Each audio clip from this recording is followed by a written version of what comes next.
ക്രിസ്ത്യദർശനം വാർത്താപത്രത്തിൻ്റെ എല്ലാ ശ്രോതാക്കൾക്കും ക്രിസ്തീയമായിട്ടുള്ള വന്ദനം അറിയിക്കുന്നു.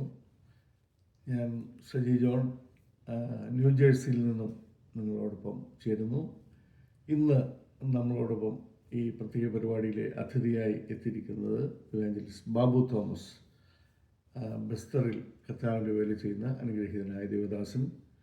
താൻ കർത്താവിൻ്റെ വേല ചെയ്യുന്നതോടൊപ്പം തന്നെ ബൈബിൾ പരിഭാഷയിലും മറ്റനേക പുസ്തകങ്ങൾ ബെസ്തർ ലാംഗ്വേജിലേക്ക് ട്രാൻസ്ലേറ്റ് ചെയ്യുന്ന അനുഗ്രഹീതമായിട്ടുള്ള വേല ചെയ്യുന്ന കർത്തദാസനാണ്. തന്നെ ഇന്ന് അതിഥിയായി ലഭിച്ചതിൽ ഉള്ള സന്തോഷം അറിയിക്കുന്നു. ഈ പ്രത്യേക പരിപാടിയിലേക്ക് ഇവാഞ്ചലിസ്റ്റ് ബാബു തോമസിനെ ഹൃദയപൂർവ്വം സ്വാഗതം ചെയ്യുന്നു. നമസ്കാരം.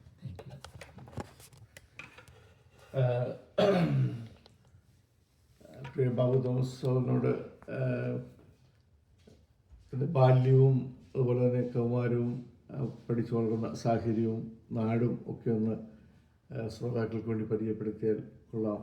അതിനായിട്ട് ക്ഷണിക്കുന്നു. Thank you. എൻ്റെ പേര് ബാബു തോമസ്. ഞാൻ റാന്നി വെച്ചുച്ചിറ സ്വദേശിയാണ്. ചെറുപ്പകാലം മുതൽ ദൈവഭക്തിയിൽ വളർത്തുവാൻ എൻ്റെ മാതാപിതാക്കളെ വളരെ ശ്രദ്ധിച്ചിരുന്നു.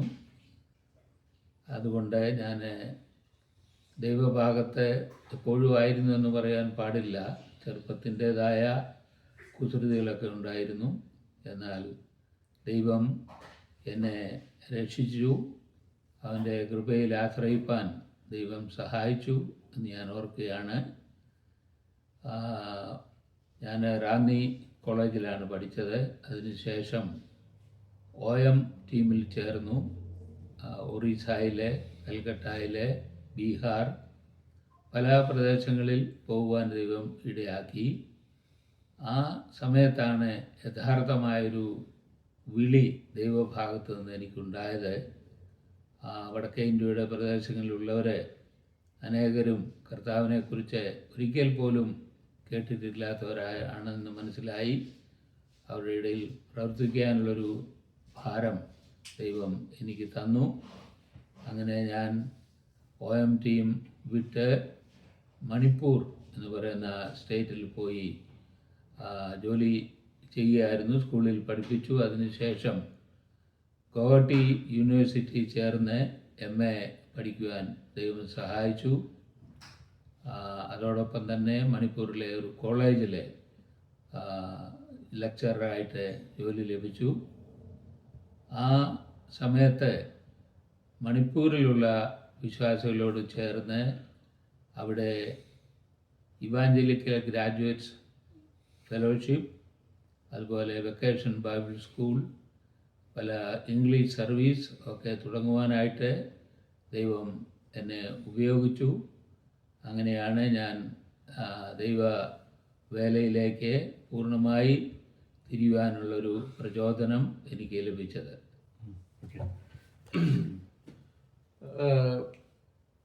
വെച്ചുച്ചിറയിലാണ് ബാല്യകാലം കഴിച്ചത്. റാന്നി കോളേജിൽ പഠിക്കാനായിട്ടിടയായി. തുടർന്ന് OM ടീമിൽ ചേർന്ന കാര്യങ്ങളൊക്കെ പറയാനായിട്ടിടയായി.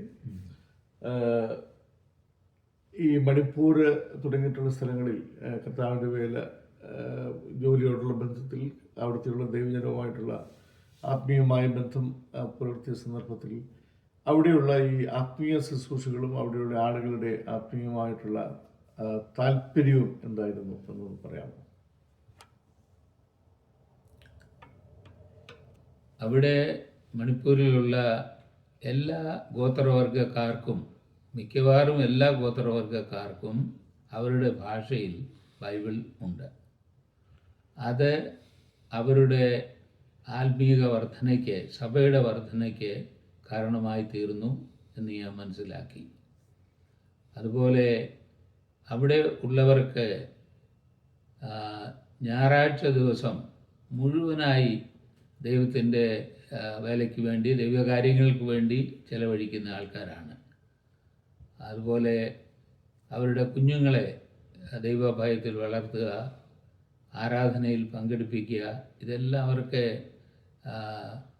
നിർബന്ധമായിട്ടുള്ള കാര്യമായിരുന്നു. അങ്ങനെ അവരുടെ കൂടെ ചെലവഴിച്ച ദിവസങ്ങളെ എനിക്ക് തന്നെ ഒരു ആത്മീക വർധനയ്ക്ക് കാരണമായി തീർന്നു. തന്നെയുമല്ല, ആ ഭാഷകളിലെ ബൈബിൾ ഉള്ളതിനാൽ ആ സഭയ്ക്ക് വളർച്ചയുണ്ടായെന്ന് ഞാൻ മനസ്സിലാക്കി. അങ്ങനെ ബൈബിൾ തർജ്ജമയ്ക്കുള്ള ഒരു തീരുമാനം ഞാൻ എടുക്കുവാനിടയായി തീർന്നു. ഓക്കെ. ഈ മണിപ്പൂർ എന്ന് പറയുന്നത് നമ്മുടെ ഇന്ത്യയിലെ ക്രിസ്ത്യൻ ഭൂരിപക്ഷമുള്ള ഒരു സംസ്ഥാനങ്ങളിൽ ഒന്നാണ്. ക്രിസ്ത്യാനികൾ ധാരാളമുള്ള ഒരു സംസ്ഥാനമാണല്ലോ. അവിടെ ഈ ക്രിസ്ത്യൻ വിശ്വാസങ്ങൾ വരാനായിട്ട് മുഖാന്തരമായത് മിഷണറിമാരുടെ പ്രവർത്തനമാണ് എന്നാണ് മനസ്സിലാക്കുന്നത്. ഇപ്പോൾ അവിടെ നമ്മുടെ ഭാരതത്തിലെ ഏറ്റവും സംഘർഷമുള്ള ഒരു സംസ്ഥാനമാണ് മണിപ്പൂർ. ഇതിന് ഈ ക്രിസ്തീയമായ വിശ്വാസങ്ങൾ തമ്മിലുള്ള എന്തെങ്കിലും അടിസ്ഥാനമുണ്ടോ, അതോ വേറെ എന്തെങ്കിലും കാരണങ്ങളാണോ അവിടുത്തെ സംഘർഷത്തിന്? ഇതിനെക്കുറിച്ച് ആധികാരികമായി പറയുവാനുള്ള അവകാശം എനിക്കില്ല. എന്നിരിക്കലും എൻ്റെ ചിന്തയിൽ അവിടെ ഒരു ക്രിസ്ത്യാനി അല്ലെങ്കിൽ നോൺ ക്രിസ്ത്യാനി തമ്മിലുള്ളൊരു വഴക്കായിട്ടാണ് ഗവൺമെൻറ് അതിനെ പ്രതി ചെയ്യുന്നത്. എന്നാൽ എൻ്റെ അഭിപ്രായത്തിൽ അവിടെയുള്ള ക്രിസ്ത്യാനികളെ പാർക്കുന്ന അല്ലെങ്കിൽ ആദിവാസികൾ പാർക്കുന്ന മലകളിലെ ധാരാളം ഈ നാച്ചുറൽ റിസോഴ്സസ് ഉണ്ട്. അത് എടുക്കാനുള്ള ഒരു ആസൂത്രണമാണ് ഇതെന്നാണ് ഞാൻ മനസ്സിലാക്കുന്നത്. അതുപോലെ അവിടെയുള്ള ക്രിസ്ത്യാനികളും ആദിവാസികളും ഈ കാര്യങ്ങളെ മനസ്സിലാക്കിയിട്ടുണ്ട്. അപ്പോൾ ഗവൺമെൻറ്റിൻ്റെ ഒരു ഹിഡൻ അജണ്ട ആണ് അവിടെ നടക്കുന്നത്. അതിനുവേണ്ടി പൊതുവിൽ പറയും ക്രിസ്ത്യാനി നോൺ ക്രിസ്ത്യാനി തമ്മിലുള്ള വഴക്കാണിത്, അല്ലെ ട്രൈബൽസ് നോൺ ട്രൈബൽസ് തമ്മിലുള്ള അടിയാണെന്ന് അവർ ബാഹ്യലോകത്തെ മനസ്സിലാക്കുവാൻ ശ്രമിക്കുകയാണ്. ഓക്കെ, നമുക്ക് മണിപ്പൂർ വിടാം. ഇപ്പോൾ അങ്ങൾ പ്രവർത്തിക്കുന്നത് ബസ്തറിലാണല്ലോ. ബസ്തർ എന്ന് പറയുന്ന ആ പ്രദേശം തിരഞ്ഞെടുക്കുക കർത്താവിൻ്റെ വേല ചെയ്യാനായിട്ട് ഉണ്ടായ സാഹചര്യങ്ങൾ ഒന്ന് പറയാമോ?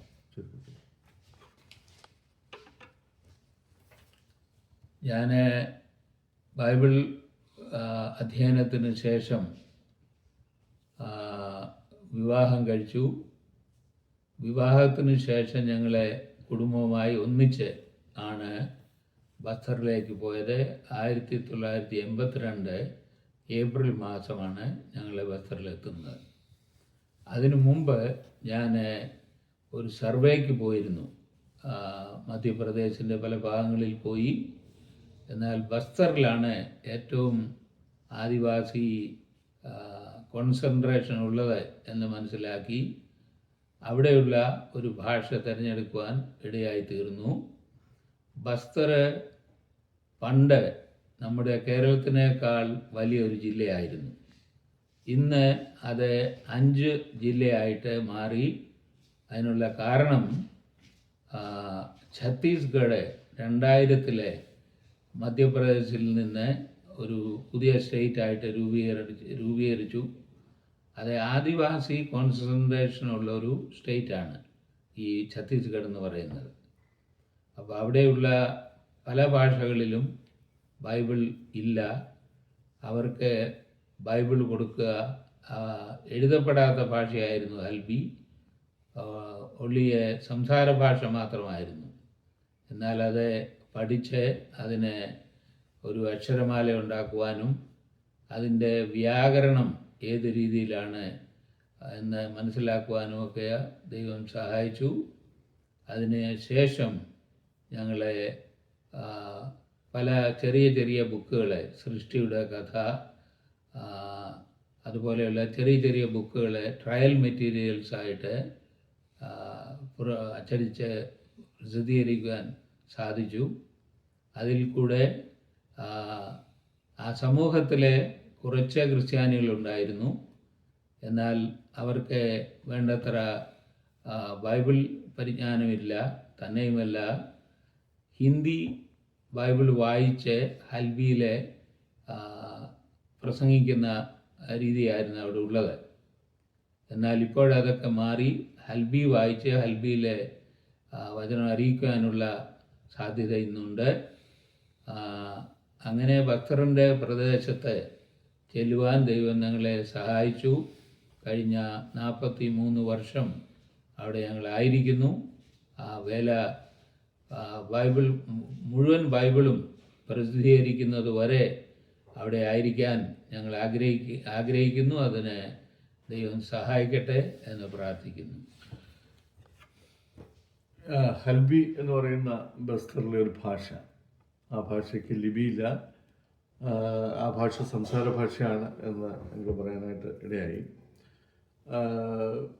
ആദിവാസികളുടെ വ്യത്യസ്തമായിട്ടുള്ള വിഭാഗങ്ങൾ ബസ്തറിലുണ്ടാവുമല്ലോ, പല നിലകളിലുള്ള ഭാഷ ഉണ്ടാകും. ഈ ഹൽബി എന്ന് പറയുന്ന അവിടുത്തെ ഒരു പ്രധാനപ്പെട്ട ആദിവാസി ഭാഷയാണ് എന്നാണ് മനസ്സിലാക്കുന്നത്. ഈ ഹൽബിയിൽ വേദപുസ്തക തർജിമ എന്ന് പറയുന്നത് ശ്രമകരമായിട്ടുള്ളൊരു കാര്യമാണ്. അത് എങ്ങനെയാണ് അത് ചെയ്യുന്നത്? ഒറ്റയ്ക്കാണോ അതോ നിങ്ങളുടെ ഒരു ടീം അതിൻ്റെ പിമ്പിലുണ്ടോ? ഇതിന് എങ്ങനെയാണ് ഈ കാര്യങ്ങളൊക്കെ നടക്കുന്നത് എന്ന് വിശ്വാസ സമൂഹത്തിന് അറിയാനായിട്ട് താല്പര്യമുണ്ട്.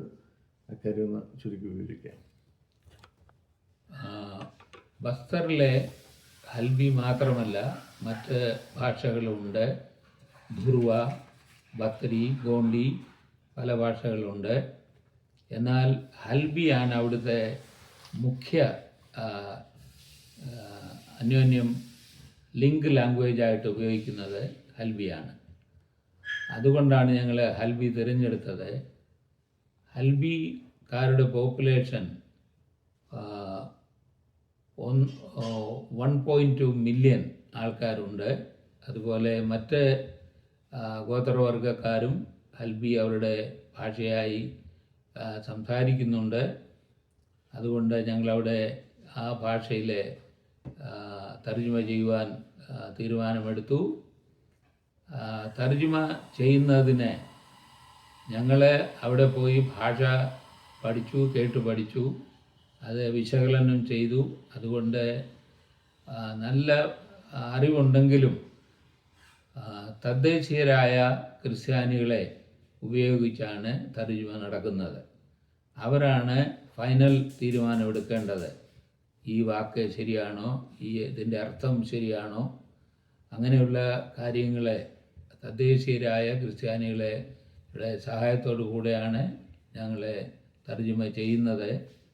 ഇതിനെ ഒരു ആൽഫബറ്റ് ഉണ്ടാക്കി ഏകദേശം ഹിന്ദിയോട് സാമ്യമുള്ള വർണ്ണമാലയാണ് ഉള്ളത്. അതുപോലെ ഭാഷയുടെ വ്യാകരണം, എപ്പോഴും ആ ഭാഷയ്ക്ക് വ്യാകരണമുണ്ട്. അത് വ്യാകരണമില്ലാതെ നമുക്ക് വാർത്താവിനിമയം ചെയ്യുവാൻ കഴിയുകയില്ല. എന്നാൽ വ്യാകരണം എങ്ങനെയാണ് അത് ചെയ്യുന്നത്, അതിൻ്റെ സിസ്റ്റം എന്താണെന്ന് പിടിച്ചാണ് വ്യാകരണത്തെക്കുറിച്ച് പുസ്തകം എഴുതിയത്. അതുപോലെ അനേകരെ അവരുടെ ഭാഷയിലെ ബൈബിൾ പരിവർത്തനം ചെയ്യുമ്പോൾ ഈ വാക്ക് ശരിയല്ല, അങ്ങനെ നമ്മുടെ കൺസൾട്ടൻ്റായിട്ട് തദ്ദേശീയരായവരാണ് ഇരിക്കുന്നത്.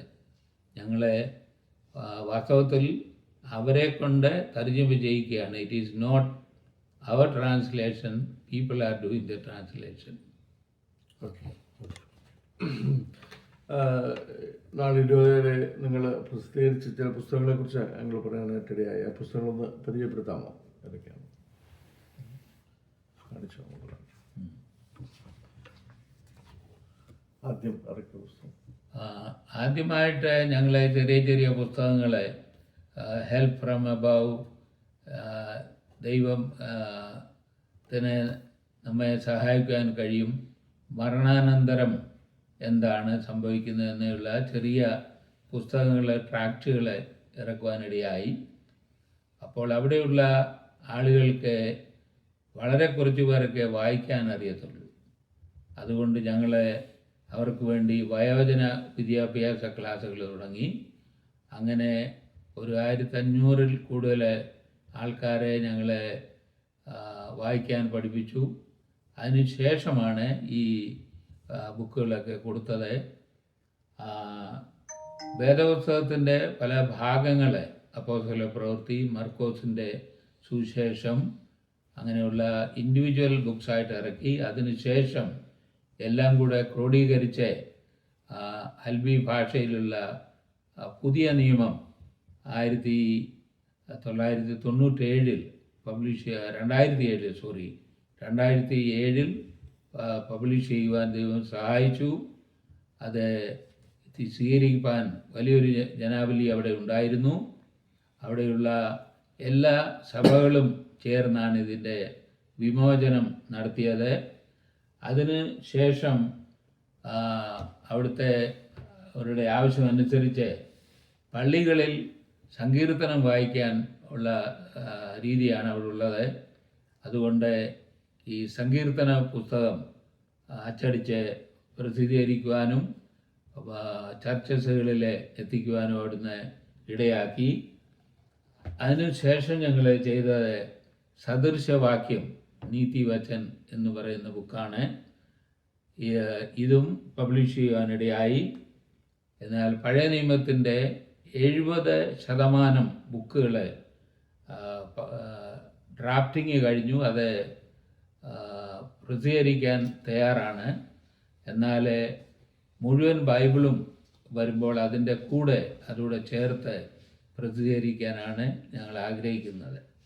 അങ്ങനെ ദൈവത്തിൻ്റെ കൃപയാൽ ഈ ഭാഷ പഠിച്ച് അതിൻ്റെ വ്യാകരണം വിശ്ലേഷണം ചെയ്യുവാൻ, അതുപോലെ അവരുടെ സഹായത്തോടുകൂടെ അവരുടെ പ്രോജക്റ്റായിട്ട് ഈ അൽബി ട്രാൻസ്ലേഷൻ ടീം ഇപ്പോൾ വർക്ക് ചെയ്യുന്നു.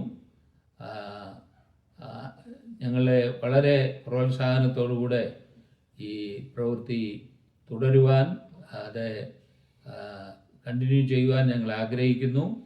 പ്രത്യേകാൽ അതിനുവേണ്ടി പ്രാർത്ഥിക്കണമേ. നമ്മുടെ ഈ ആദിവാസി മേഖലയിലുള്ള ആളുകളുടെ ഭാഷ, അതിന് ആൽഫബറ്റും അതുപോലെ വ്യാകരണവും ഒക്കെ നിർമ്മിക്കുമ്പോൾ അത്തരം പ്രവർത്തനങ്ങളെ നമ്മുടെ സർക്കാരുകൾ പ്രോത്സാഹിപ്പിക്കാറുണ്ട്. ഇപ്പോൾ കേരളത്തിലാണെങ്കിൽ തന്നെ ആദിവാസികളുടെ മേഖലയിൽ പുതിയ ഭാഷ വ്യാകരണമൊക്കെ സന്ദർഭത്തിൽ ഭാഷാ സാഹിത്യ ഇൻസ്റ്റിറ്റ്യൂട്ട് പോലെയുള്ള ധാരാളം പ്രസ്ഥാനങ്ങൾ അതിനെ പ്രോത്സാഹിപ്പിക്കുന്നുണ്ട്. അങ്ങനെയുള്ള എന്തെങ്കിലും സഹായങ്ങൾ നമ്മുടെ ഗവൺമെൻറ്റിൽ നിന്ന്, ഛത്തീസ്ഗഡ് ഗവൺമെൻറ്റിൽ നിന്ന് ലഭിക്കാനായിട്ടിടയായിട്ടുണ്ടോ? തീർച്ചയായിട്ടും ഞങ്ങളെ 1994 ഒരു NGO ബസ്തർ ട്രൂ ലൈറ്റ് സമിതി എന്ന പേരിൽ രജിസ്റ്റർ ചെയ്തു. ആ രജിസ്റ്റർ ചെയ്ത സൊസൈറ്റിയുടെ പിൻബലത്തിൽ ഗവൺമെൻറ്റുമായിട്ട് ഞങ്ങൾക്ക് സഹകരിക്കാൻ പറ്റി.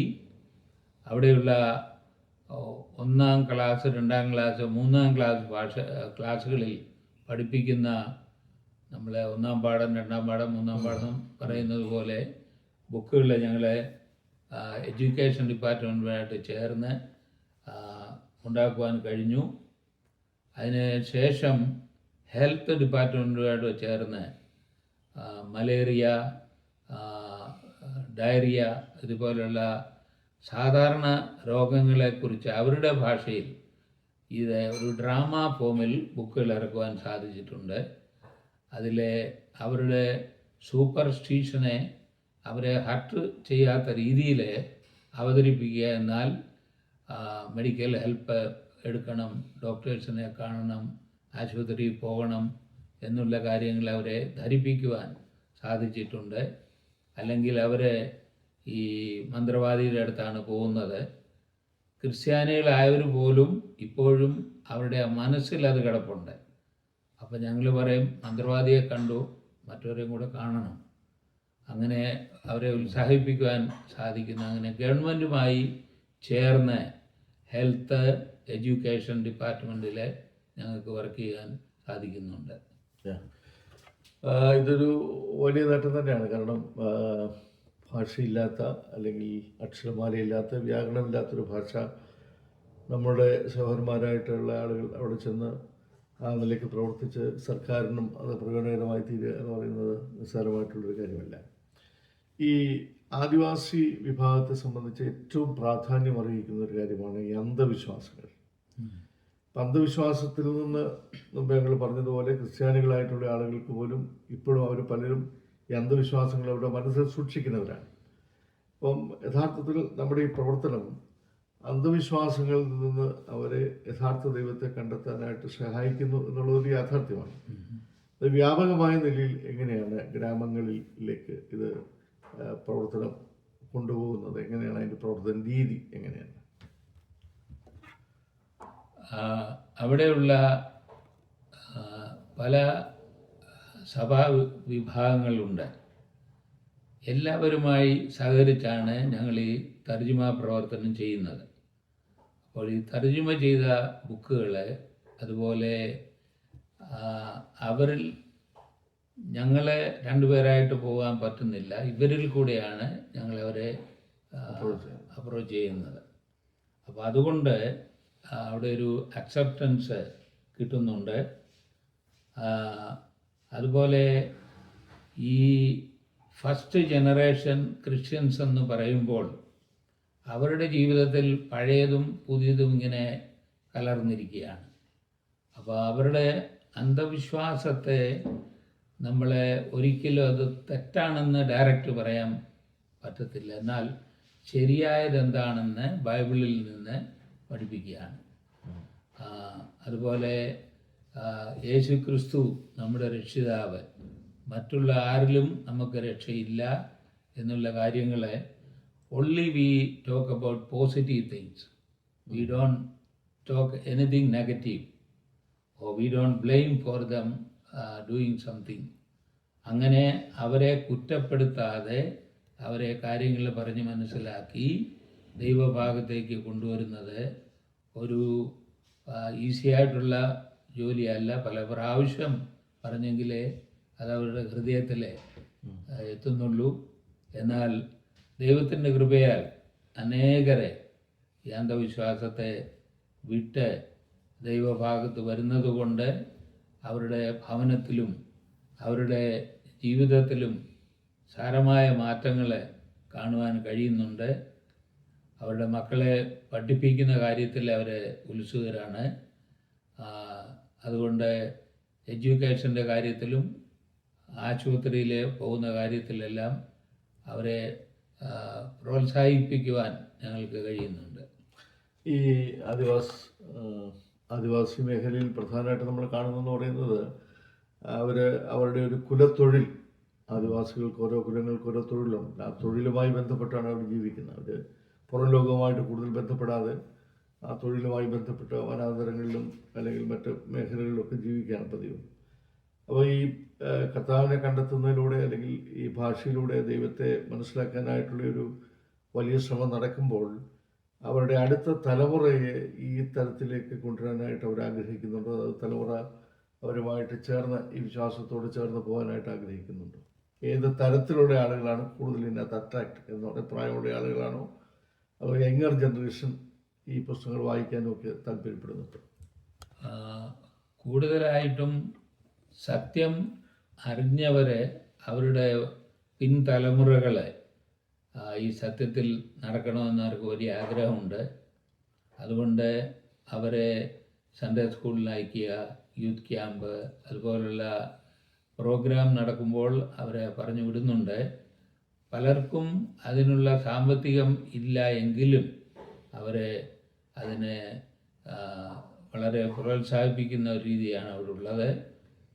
പിന്നെ കൂടുതലായി വരും തലമുറകളെ ദൈവഭാഗത്തേക്ക് വരണമെന്ന് ഇപ്പോഴത്തെ തലമുറ ആഗ്രഹിക്കുന്നുണ്ട്. അതിനുവേണ്ടിയുള്ള പരിശ്രമങ്ങളും അവർ നടത്തിക്കൊണ്ടിരിക്കുകയാണ്.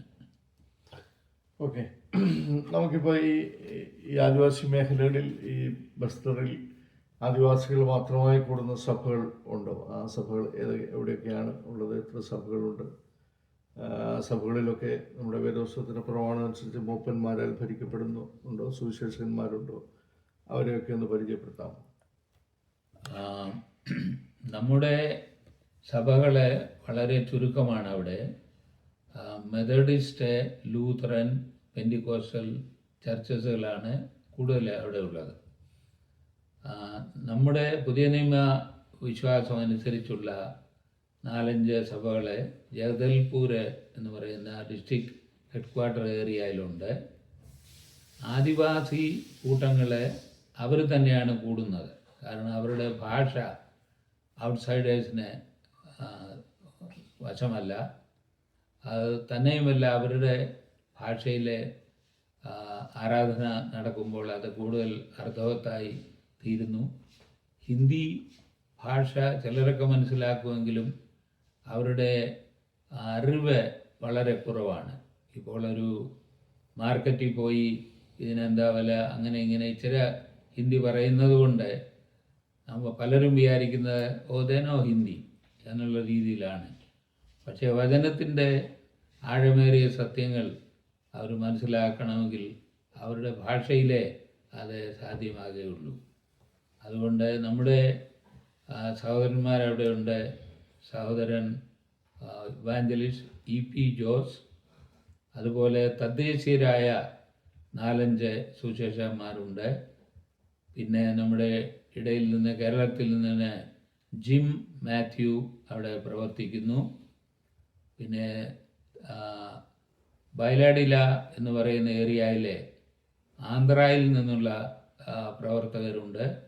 അങ്ങനെ നമ്മുടേതായ പ്രവർത്തനങ്ങൾ പലയിടങ്ങളിൽ നടക്കുന്നുണ്ട്.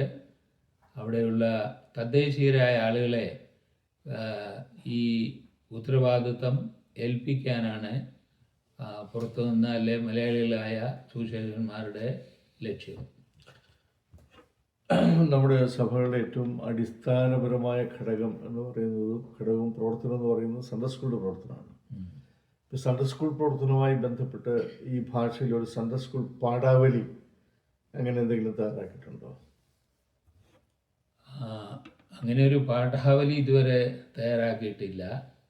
എന്നാൽ വെക്കേഷൻ ബൈബിൾ സ്കൂൾ സുവിശേഷന് ബാലസംഘം ഹിന്ദിയിൽ ഇറക്കുന്ന അതിൻ്റെ അൽബി തർജ്ജമ ചെയ്ത് അവർക്ക് അവരുടെ ഭാഷയിൽ അത് ലഭ്യമാണ്.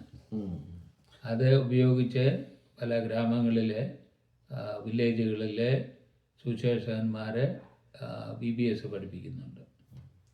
ഇത്തരം ഒരു പാഠാവലി തയ്യാറാക്കുന്നതിനെ സംബന്ധിച്ച് നിങ്ങളുടെ മനസ്സിൽ അത്തരം ഒരു ചിന്തയുണ്ടോ? നമുക്ക് കേരളത്തിൽ നല്ല പാഠാവലികൾ സൺഡേ സ്കൂളിൽ ലഭ്യമാണ്. അത് തർജ്ജമ ചെയ്താൽ അനുഗ്രഹീതമായ നല്ല ഒരു വേദ പഠനം കിട്ടാനായിട്ടുള്ള സാധ്യതയുണ്ട്. അതിനെക്കുറിച്ച് അത് വിദൂര ഭാവിയിലെ ഞങ്ങൾ ചിന്തിച്ചിട്ടുള്ളൂ. കാരണം ഇപ്പോഴേ മുഴുവൻ ബൈബിള് പ്രസിദ്ധീകരിക്കാനുള്ള തത്രപ്പാടിലാണ്. അതുപോലെ നമ്മുടെ കേരളത്തിലെ ആ പാഠാവലി അത്രയും ഗഹനമായ കാര്യങ്ങളെ ഇവരെ മനസ്സിലാക്കുവാൻ അല്പ ബുദ്ധിമുട്ടുണ്ടാകും. അതുകൊണ്ട് വളരെ സിമ്പിളായ രീതിയിൽ കാര്യങ്ങൾ ചെയ്തെങ്കിലേ, കാരണം they are in A growing stage. അപ്പോൾ നമുക്കുള്ളതുപോലെയുള്ള ബൈബിൾ പരിജ്ഞാനം അവർക്കില്ല. അപ്പോൾ അവരുടെ പരിജ്ഞാനം ഇവിടം വരെ ഉണ്ട്. അവിടുന്ന് ഉള്ള പാഠാവലികളാണ് പ്രയോജനപ്പെടുന്നത്. നമ്മുടെ ഇപ്പോൾ ഇന്ത്യയിൽ സർവ്വസാധാരണമായി പ്രചാരത്തിലുള്ള ഒരു നല്ല ബൈബിൾ സ്റ്റഡി എന്ന് പറഞ്ഞാൽ കുട്ടികളുടെ ഇടയിലുള്ള സ്റ്റഡിയാണ് ബൈബിൾ ടൈം ഇന്ത്യയത്. അത് എനിക്ക് തോന്നുന്നു ഇന്ത്യയിലെ മിക്കവാറും ഭാഷകളിൽ അതുണ്ട്. അത് വളരെ സിസ്റ്റമാറ്റിക് ആയിട്ടുള്ളൊരു സ്റ്റഡിയാണ്. അത്തരം സ്റ്റഡികൾ വരും ദിവസങ്ങളിൽ ഉണ്ടാകാനായിട്ട് ഇടയായിട്ട് ഞാൻ 1-2 കാര്യങ്ങളൂടെ ചോദിച്ച് നമ്മുടെ സംഭാഷണം അവസാനിപ്പിക്കാം എന്ന് വിചാരിക്കുന്നു. ആത്മീയമായ പ്രവർത്തനങ്ങൾക്ക് ഇത്തരം ബൈബിൾ ട്രാൻസ്ലേഷൻ, അതുപോലെ ഭാഷയില്ലാത്ത സ്ഥലത്തെ ശ്രമകരമായിട്ടുള്ള ഭാഷാ പ്രവർത്തനങ്ങൾ, ഇതൊക്കെ നമ്മുടെ വിശ്വാസ സമൂഹത്തിൻ്റെ ഇടയിൽ വളരെ പ്രാർത്ഥനാപൂർവ്വം സ്വീകരിക്കപ്പെടുന്നുണ്ടോ? അല്ലെങ്കിൽ അതിൻ്റെ ഒരു സപ്പോർട്ട് എങ്ങനെയാണ്? അത് ഉള്ളത് പറഞ്ഞാൽ ഉള്ളത് മാത്രം പറഞ്ഞാൽ മതി. അതെ. എല്ലാവരും ആഗ്രഹിക്കുന്നത് ഇമ്മീഡിയറ്റ് റിസൾട്ട്. Yeah. എന്നാൽ ഈ ബൈബിൾ ട്രാൻസ്ലേഷൻ എന്ന് പറയുന്നതിന് we cannot expect an immediate result. Yeah. It is time taking and it is A strenuous job. അല്ല, ബൈബിൾ ട്രാൻസ്ലേഷൻ തന്നെ ഒരു ഇമ്മീഡിയറ്റ് റിസൾട്ട് ആണല്ലോ ബൈബിൾ ഉണ്ടാകുക എന്ന് പറയുന്നത് തന്നെ. അല്ല, അതിന്റെ ഒരു ഔട്ട്കം. സോ പിന്നീട് ഉള്ള ഒരു കാര്യം എന്ന് പറഞ്ഞാൽ നമ്മുടെ ഇടയിൽ ഇതിനെക്കുറിച്ച് അധികം പ്രോത്സാഹനം കൊടുക്കുന്നുണ്ടോ എന്ന് എനിക്ക് സംശയമുണ്ട്. അതുപോലെ ബൈബിൾ തർജ്ജമ ചെയ്യണമെങ്കിൽ മിക്കവാറും ഒരു റിമോട്ട് പ്ലേസിൽ അവരുടെ ഭാഷ മാത്രം സംസാരിക്കപ്പെടുന്ന ഒരു ഗ്രാമത്തിൽ പോയി താമസിക്കണം. അവിടെ ജീവിത സുഖങ്ങൾ പലതും ഇല്ല. അപ്പം അങ്ങനെയൊക്കെയുള്ള ഒരു ചോയ്സ് സുശേഷ പ്രവർത്തനത്തിനുണ്ട്. അടുത്ത ബാങ്കുണ്ടോ, അടുത്ത സ്കൂളുണ്ടോ, പോസ്റ്റ് ഓഫീസുണ്ടോ, ഇതൊക്കെ നോക്കിയിട്ടാണ് പലരും ഒരു തീരുമാനം എടുക്കുന്നത്. എന്നാൽ ആ ട്രഡീഷണൽ കാര്യങ്ങളൊക്കെ വിട്ട് ദൈവത്തിന് വേണ്ടി ഉൾഗ്രാമങ്ങളിൽ പോയി ഉള്ളത് പറഞ്ഞാൽ കറണ്ടില്ല, ബാത്റൂമില്ല, ഓപ്പണിൽ പോകണം, അങ്ങനെയൊക്കെ ചിന്തിക്കുമ്പോൾ പലരും മടിക്കുന്നൊരു സാഹചര്യമാണ് ഉള്ളത്. എന്നാൽ കമ്മിറ്റഡ് ആയിട്ടുള്ള ആൾക്കാരെ അല്ലെങ്കിൽ ഇതിലേക്ക് കമ്മിറ്റ്മെൻ്റ് എടുക്കുവാൻ നമ്മുടെ വിശ്വാസ സമൂഹത്തിന് സാധിച്ചാൽ വളരെ നല്ലതാണ്. അതുപോലെ ബൈബിൾ ട്രാൻസ്ലേഷൻ എന്ന് പറയുന്നത് Bible is A permanent missionary in every home. നമ്മൾ വന്നു, ജനിച്ചു, മരിച്ചു, പണി ചെയ്തു, പോയി. എന്നാൽ നമ്മുടെ പ്രവൃത്തി അനേക തലമുറകളെ നിലനിൽക്കുന്ന ഒന്നാണ് ഈ ബൈബിൾ തർജ്ജമ. അങ്ങനെ ഒരു ചലഞ്ച് മനുഷ്യർക്ക്, വിശ്വാസികൾക്ക് കിട്ടിയാൽ വലിയൊരു കാര്യമാണ്. അതുപോലെ ഈ ഭാഷയിലുള്ളത് ഇപ്പോൾ മൊബൈലിലും ഇത് ചെയ്തിട്ടുണ്ട്. പുതിയ നിയമം ഞങ്ങൾ ചെയ്തിട്ടുള്ള ബുക്കുകളെല്ലാം mobile available, mobile app. Mobile app. അതിന്റെ പേരെന്താ? halbi.com. halbi.com. അങ്ങനെ ഈ സാങ്കേതികമായ വളർച്ച ഉള്ളപ്പോൾ നമ്മളിലൊക്കെ ഉള്ള പോലെ ഫോണ് ആദിവാസികളിലുമുണ്ട്. അവർക്കിത് എങ്ങനെ മുഴുവൻ കാര്യങ്ങളും അറിയത്തില്ലെങ്കിലും അവരുടെ കാര്യങ്ങളിലാകത്തിൽ നിന്ന് അവരെടുക്കും. അപ്പോൾ അങ്ങനെ സാങ്കേതികമായ വളർച്ചയ്ക്ക് അനുസരിച്ച് ബൈബിൾ പ്രവർത്തനങ്ങളും സാങ്കേതികമായിട്ട് മുൻപോട്ട് പോകുന്നുണ്ട്. അതുകൊണ്ട് അനേകർ ഇത് ഡൗൺലോഡ് ചെയ്തിട്ടുണ്ട്. അതിൽ നിന്ന് എത്ര പേര് വിശ്വാസത്തിൽ വരുന്നില്ല എന്നൊന്നും നമുക്ക് കണക്കില്ല. എന്നാൽ താല്പര്യമുള്ളവരാണ് ഇത് ഡൗൺലോഡ് ചെയ്യുന്നത്. അതുപോലെ ദൃശ്യമാധ്യമങ്ങൾ, ജീസസ് ഫിലിം ഈ ഭാഷയിലുണ്ട്. അതും ഈ മൊബൈൽ ആപ്പിൻ്റെ കൂടെ ഉണ്ട്. പിന്നെ ഇപ്പോൾ ഞങ്ങളെ കവനൻ്റ് എന്നും പറഞ്ഞൊരു ഫിലിമുണ്ട്. പഴയ നിയമത്തിൻ്റെ കഥകൾ ചേർത്ത് പുതിയ നിയമം ജീസസിൻ്റെ ബർത്തിൽ കൊണ്ട് അവസാനിപ്പിക്കുന്നതാണ്. അപ്പം ആദിയിൽ ദൈവം ആകാശവും ഭൂമിയും സൃഷ്ടിച്ച ആ വാക്യം കൊണ്ട് തുടങ്ങി ജോസഫിൻ്റെ കഥ, അബ്രഹാമിൻ്റെ കഥ, ഇങ്ങനെയെല്ലാം ചേർത്ത് പഴയ നിയമത്തിലെ യേശുക്രിസ്തുവിന്റെ ജനനം, അതെ, അങ്ങനെ ഒരു കവനന്റ് ഫിലിം ഞങ്ങളിപ്പോൾ ഡബ് ചെയ്തു. അത് 1-2 മാസത്തിനകം it will be available. So we are making use of all these technology. മകൾ പറഞ്ഞത് അവരുടെ ഈ ഭാഷാ പ്രവർത്തനങ്ങളും പ്രസിദ്ധീകരിച്ച പുസ്തകങ്ങളും അത് സംബന്ധിച്ചുള്ള കാര്യങ്ങളെല്ലാം halbi.com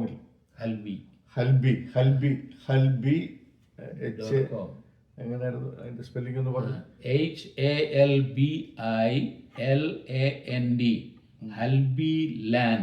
halbiland.com. halbiland.com അവൈലബിൾ ആണ്. വെബ്സൈറ്റ്. അത് ഇവരുടെ വെബ്സൈറ്റാണ്. ആ വെബ്സൈറ്റിൽ നമുക്കെല്ലാവർക്കും പ്രവേശിച്ച് അവരുടെ പ്രവർത്തനങ്ങളെ സംബന്ധിച്ച് ഇവാലുവേറ്റ് ചെയ്യാം. ഞാൻ നിങ്ങളോട് ചോദിച്ച സ്പെസിഫിക് ആയിട്ടുള്ള ചോദ്യത്തിന് നിങ്ങൾ ഉത്തരം പറഞ്ഞില്ല. വീണ്ടും ആ ചോദ്യം ആവർത്തിക്കുകയാണ് ഞാൻ. നമ്മളുടെ ഇടയിൽ ഈ ഇത്തരം പ്രവർത്തനങ്ങൾ എന്ന് പറയുന്നത് ബൈബിൾ സാഹിത്യവുമായി ബന്ധപ്പെട്ടിട്ടുള്ള പ്രവർത്തനങ്ങളാണ്, ഈ ലിറ്ററേച്ചർ മിനിസ്ട്രി എന്ന് പറയുന്നത്. അപ്പോൾ ഇത് വേണ്ടത്ര പ്രോത്സാഹിപ്പിക്കപ്പെടുന്ന ഒരു മേഖലയായിട്ട് നമ്മുടെ മധ്യത്തിൽ ഇരിക്കുന്നില്ല. ഈ സാഹിത്യ പ്രവർത്തനങ്ങൾ, ഈ പുസ്തകങ്ങൾ പ്രസിദ്ധീകരിക്കുക, പുസ്തകങ്ങൾ തർജ്ജമ ചെയ്യുക, അത് പ്രിൻ്റ് ചെയ്യുക എന്നൊക്കെ പറയുന്നത് വളരെ ഡെഡിക്കേഷൻ ആവശ്യമുള്ള ഒരു പ്രവർത്തനമാണ്. ആ പ്രവർത്തനങ്ങൾക്ക് പലപ്പോഴും നമ്മുടെ ഇടയിൽ നിന്ന് സാമ്പത്തികമായിട്ടുള്ള സഹായം ലഭിക്കാതെയാണ് പോകുന്നത്. അപ്പം എങ്ങനെയാണ് നിങ്ങളുടെ പ്രവർത്തനങ്ങൾ എങ്ങനെ മുന്നോട്ട് പോകുന്നു? പലപ്പോഴും സാമ്പത്തികം ഇല്ലാത്തത് കൊണ്ട് പല ബുക്കുകളും അച്ചടിച്ച് പ്രസിദ്ധീകരിക്കുവാൻ സാധിക്കുന്നില്ല. എന്നാൽ ദൈവത്തിൻ്റെ കൃപയാൽ ദൈവം തക്ക സമയത്ത് സാമ്പത്തികവും ഒക്കെ തരുന്നുണ്ട്. നമ്മുടെ നാട്ടിലുള്ള ഫണ്ടുകൾ ഈ കാര്യത്തിൽ ഞങ്ങളെ സഹായിക്കുന്നുണ്ട്. അതുപോലെ അനേകരെ ഇതിനെ വിലയെക്കുറിച്ച് ഓർത്ത് പ്രാർത്ഥിക്കുന്നുണ്ട്. അങ്ങനെ പ്രാർത്ഥന സഹകരണം ഞങ്ങൾക്ക് ധാരാളമായി ലഭിക്കുന്നു. അതുപോലെ ഈ ഭാഷയിലെ ഉടനുടൻ നമ്മളെ പല ബുക്കുകൾ ഇറക്കിയാൽ അത് ആളുകൾക്ക് ദേ കനോട്ട് ടേക്ക് ഇറ്റ്. പിന്നെ അതിന് അത്രയുമുള്ള ആത്മീക ബാക്ക്ഗ്രൗണ്ട് അവർക്കില്ല. ഇപ്പോൾ പലപ്പോഴും ലൂക്കോസ് എന്ന് പറഞ്ഞാൽ കേരളത്തിൽ ലൂക്കോസിനെ പറഞ്ഞാൽ എല്ലാവർക്കും അറിയാം. അവർ ചോദിക്കും ഇതെന്താണ്, എന്തോ വല്ല സാധനമാണോ ആളാണോ, അങ്ങനെയുള്ള പേരുകൾ കാര്യങ്ങളൊക്കെ പറഞ്ഞാൽ അവർ അത്രയും ബാക്ക്ഗ്രൗണ്ട് ഇല്ല, അവർക്ക് ബൈബിൾ നോളജ് ഇല്ല. അപ്പോൾ അവരെ ആ രീതിയിലേക്ക് കൊണ്ടുവരുവാൻ തലമുറകൾ എടുക്കും. അതിനുവേണ്ടി പലരും പരിശ്രമിച്ചെങ്കിൽ മാത്രമേ നടക്കുകയുള്ളൂ. ഞങ്ങൾ ചെയ്യുന്ന ഒരു ഗ്രാസ് റൂട്ട് വർക്കേ ഉള്ളൂ. അതിനെ ബിൽഡപ്പ് ചെയ്തുകൊണ്ട് പോകുന്നത് നമ്മുടെ പിൻതലമുറകളെ അല്ലെങ്കിൽ അവർക്ക് അത് സാധിക്കത്തുള്ളൂ. ഞാനിപ്പോൾ നിങ്ങൾ പറഞ്ഞ കൂട്ടത്തിൽ ഇപ്പോൾ ഈ വയോജന വിദ്യാഭ്യാസം പോലുള്ള കാര്യങ്ങൾ, അക്ഷരം ഓരോ പഠിപ്പിക്കുകയും വ്യാകരണം പഠിപ്പിക്കുകയൊക്കെ ചെയ്യുന്ന കാര്യങ്ങളുണ്ട്. ഈ ഒരു ഓപ്പൺ ലൈബ്രറി സിസ്റ്റം, നമ്മുടെ പുസ്തകങ്ങളൊക്കെ വായിക്കാനും പാട്ടുകൾ കേൾക്കാനും ഒക്കെയുള്ള ഒരു സംവിധാനം, അങ്ങനെ ഒരു ഓപ്പൺ ലൈബ്രറി എന്നുള്ള നിലയിൽ നമ്മുടെ സഭാ ഹാളുകൾ അല്ലെങ്കിൽ സ്ഥാപനങ്ങൾക്ക് പ്രവർത്തിക്കാനുള്ള സാധ്യത എവിടെയുണ്ടോ? ഇപ്പോഴത്തെ സാഹചര്യം നമുക്കെല്ലാവർക്കും അറിയാം. ഗവൺമെൻറ്റിൽ നിന്നും അതുപോലെ ക്രിസ്തു വിരോധികളിൽ നിന്നൊക്കെ വളരെ എതിർപ്പ് വന്നുകൊണ്ടിരിക്കുകയാണ്. അപ്പോൾ ആ സമയത്ത് നമുക്ക് ക്രിസ്ത്യാനികൾക്ക് വേണ്ടി മാത്രമേ അത് ചെയ്യാൻ പറ്റുകയുള്ളൂ, പറ്റുകയല്ല.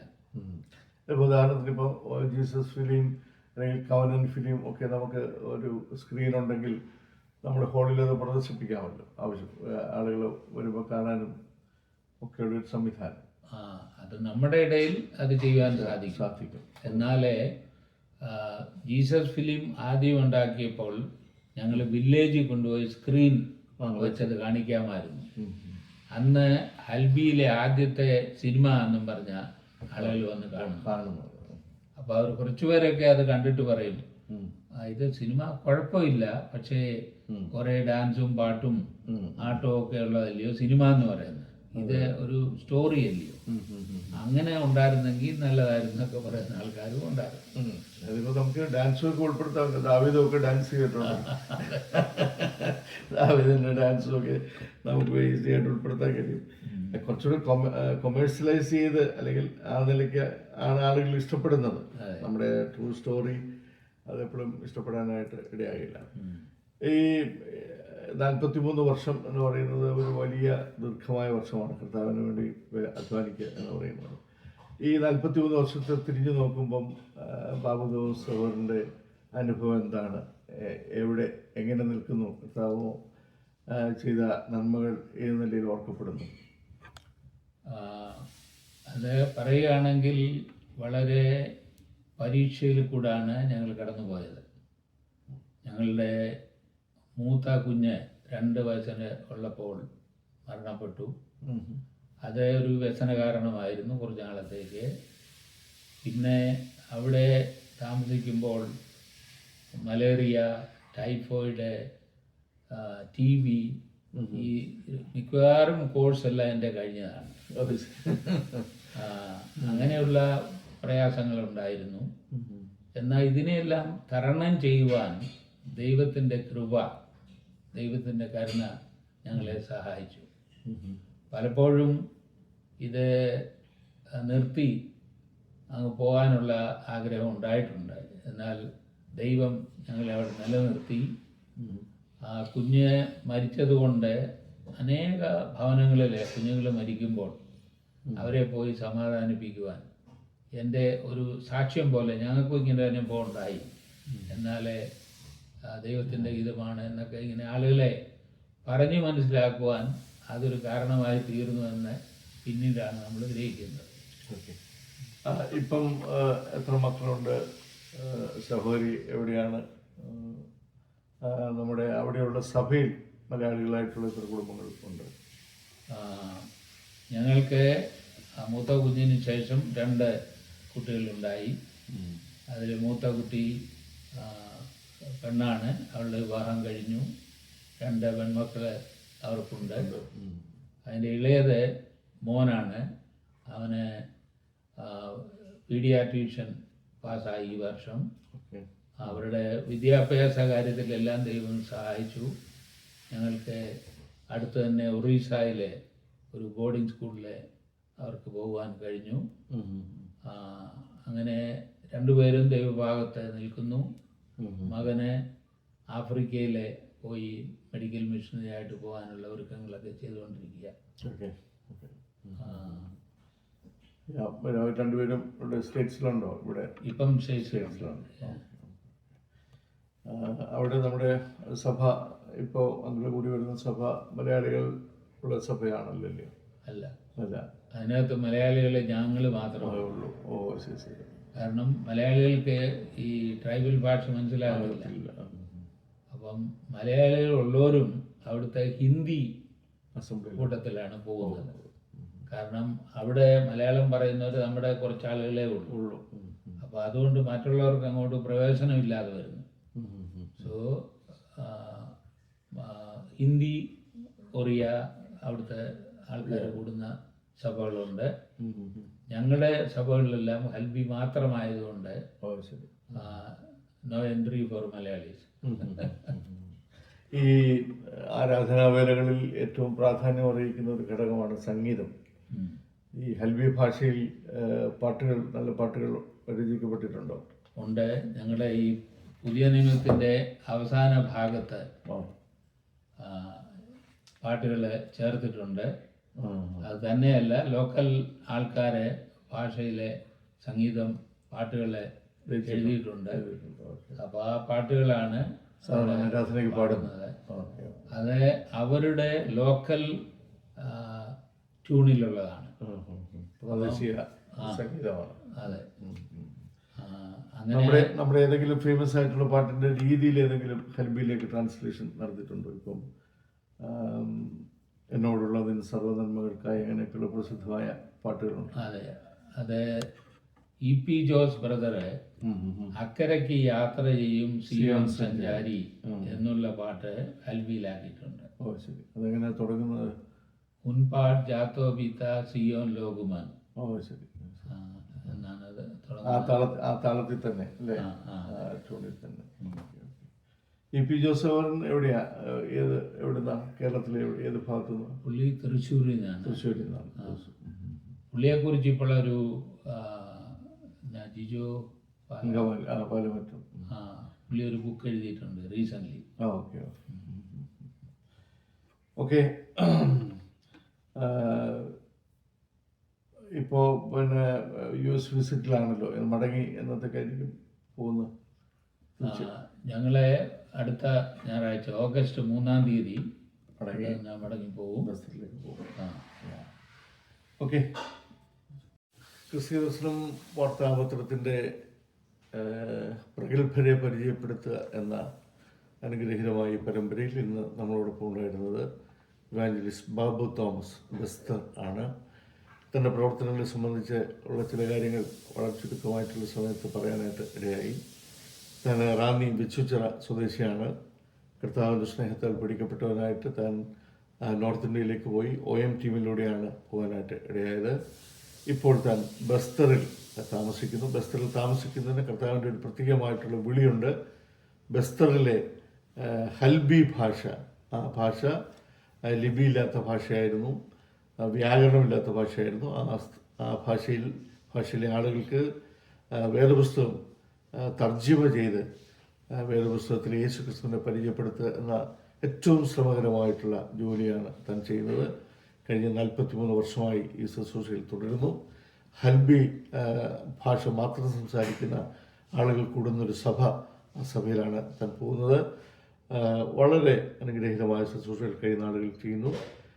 പ്രിയപ്പെട്ട ക്രിസ്തീയ ദർശനത്തിൻ്റെ എല്ലാ പ്രേക്ഷകരും അദ്ദേഹത്തെ ഓർത്ത് പ്രാർത്ഥിക്കുകയും ആ പ്രവർത്തനങ്ങൾ പിൻബലമായിട്ട് തീരുകയും ചെയ്യുക. താൻ ഈ പുസ്തകങ്ങളെയും പ്രവർത്തനങ്ങളെ സംബന്ധിച്ചും അവരുടെ ഇത് പറയാനായിട്ടിടയായി. halbiland.com എന്ന് പറയുന്ന വെബ്സൈറ്റിൽ സന്ദർശിച്ചാൽ ഈ കാര്യങ്ങളെല്ലാം നിങ്ങൾക്ക് മനസ്സിലാക്കാനായിട്ട് കഴിയും. ഇന്ന് വളരെ യാദൃച്ഛ്യമായിട്ട് അമേരിക്കയിൽ വെച്ച് പ്രിയ ബാബു തോമസ് സഹോദരനെ കാണാനും പരിചയപ്പെടാനും ഇടയായി. തൻ്റെ സഹോദരൻ ജോസ് തോമസിൻ്റെ ഭവനത്തിൽ വെച്ചാണ് ഈ ഇൻ്റർവ്യൂ നടക്കുന്നത്. അദ്ദേഹം ഇവിടെയുള്ള മേപ്പിൾഹുഡ് ബൈബിൾ ചാപ്പലിൻ്റെ എൽഡേഴ്സിൽ ഒരാളാണ്. താനും അനുഗ്രഹീതമായിട്ടുള്ള ക്രിസ്തീയ മേഖലയ്ക്ക് പിൻബലമായി നിൽക്കുന്ന ഒരാളാണ്. ഈ പ്രത്യേകമായിട്ടുള്ള ഈ കൂടിക്കാഴ്ച തൻ്റെയും ആത്മീയമായിട്ടുള്ള ജീവിതത്തിന് പ്രയോജനകരമായി തീരുവാൻ, അവിടെയുള്ള പ്രവർത്തനങ്ങൾക്ക് പ്രയോജനകരമായി തീരുവാൻ, അതോടൊപ്പം തന്നെ നമുക്ക് ഒരു ഉള്ളുവിളി ഉണ്ടാകുവാൻ അദ്ദേഹം പറഞ്ഞ് അവസാനിപ്പിച്ചത് ഇങ്ങനെയാണ്: ഈ പ്രവർത്തനങ്ങൾ ഒരു ഗ്രാസ് റൂട്ട് ലെവലിലുള്ള പ്രവർത്തനം ആരംഭിച്ചു, ഇനി അത് വളരേണ്ടതുണ്ട്. അതിന് കേരളത്തിലെ ആളുകൾ വെല്ലുവിളിക്കപ്പെടണം. ധാരാളം ആളുകൾ ഈ പ്രവർത്തനങ്ങൾ ഏറ്റെടുത്ത് അവിടെ പോകാനായിട്ടിടയാണ്. അങ്ങനെ ഇടയാകട്ടെ എന്ന് ആശംസിക്കുന്നു. അതോടൊപ്പം തന്നെ ഈ സംഭാഷണത്തിൽ പങ്കെടുത്ത ബഹുമാനീയനായ കൃതദാസൻ ബാബു തോമസ് സഹോദരനോടുള്ള പ്രത്യേകമായ നന്ദി അറിയിക്കുന്നു. നമസ്കാരം.